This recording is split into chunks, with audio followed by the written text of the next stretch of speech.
Saya ingin menyambut Anda ke renungan harian.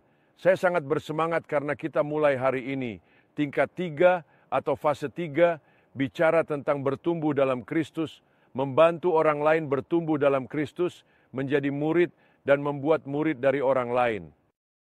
Dan jadi hari ini kita akan berbicara tentang pergi ke sekolah dan mendaftar di sekolah Tuhan.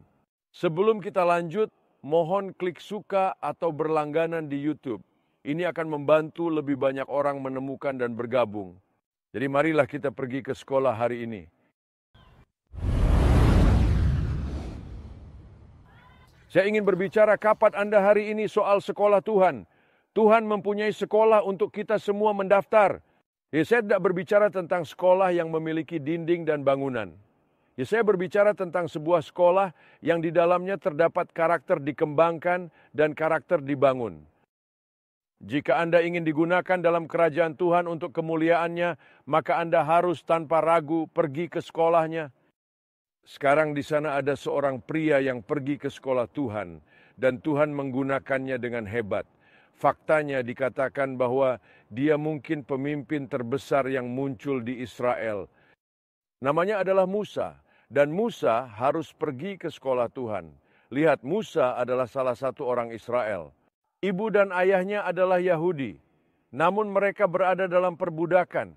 Dan begitulah akhirnya dia menjadi anak dari putri Firaun. Seorang tua harus percaya kepada Tuhan, karena pada waktu itu anak lelaki lahir di sana harus dibunuh dan anak sulung. Dan Musa berakhir di rumah putri Firaun.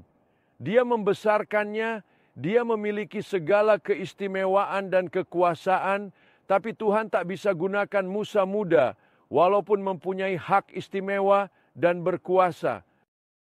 Musa harus mendaftar di sekolah Tuhan. Bagaimana dia bisa sampai ke sana?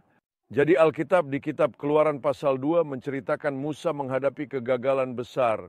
Musa, muda yang kuat, melihat saudaranya diperlakukan tidak adil oleh orang Mesir. Mereka bertindak dengan membunuh dan menyembunyikan dalam pasir. Tetapi kemudian dia tahu hal itu sudah diketahui semua orang. Dan dia lari ke padang gurun Midian. Dan Anda lihat, itu adalah kegagalan yang benar-benar menarik perhatian Musa. Menunjukkan bahwa dia memang perlu pergi ke sekolah Tuhan. Dan di sekolah Tuhan, Musa mempelajari pelajaran besar. Dia memiliki profesor bernama Profesor Kerendahan Hati. Dan dia harus belajar rendah hati. Dia harus belajar kerendahan hati di dalam hatinya. Dan itu adalah rahasia untuk benar-benar menjadi orang yang Tuhan inginkan. Anda lihat, Tuhan menantang orang yang sombong, namun dia memberkati orang yang rendah hati. Maka Musa belajar kerendahan hati.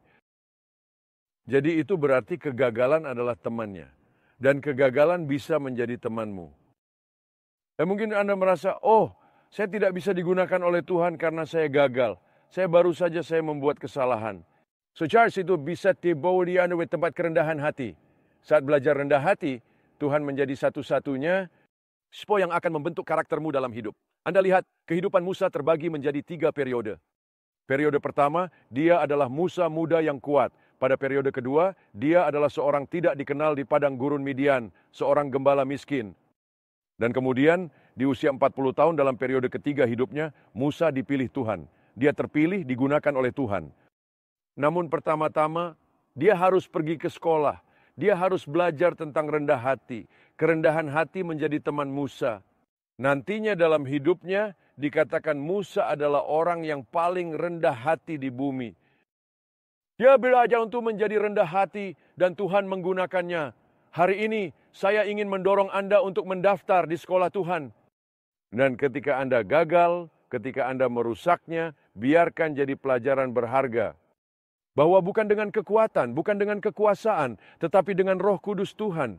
Kita perlu melakukan pekerjaan Tuhan dengan cara Tuhan. Kita perlu melakukan pekerjaan Tuhan pada waktu Tuhan. Dan kita perlu melakukan pekerjaan Tuhan dengan kekuatan Tuhan.